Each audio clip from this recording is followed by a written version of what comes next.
Welcome to DelftStack. In today's video, I'll show you how to fix buff not tracking properly in Valorant. First, make sure the Overwolf overlay is enabled for Valorant. Open Overwolf and go to the Games Library section. Find Valorant in the list and check if the overlay toggle is turned on. If it's disabled, buff may not detect your matches correctly. Next, fully close both Valorant and Overwolf. Do not leave them running in the background. After that, open Overwolf first, wait a few seconds, and then launch Valorant.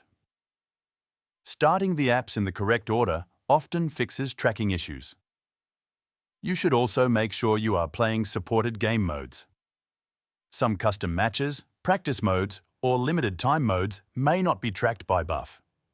Try playing a standard competitive or unrated match and check if tracking starts working again. Finally, update both Overwolf and buff to the latest version. If the problem still continues, uninstall and reinstall buff to replace any corrupted files. Thanks for watching.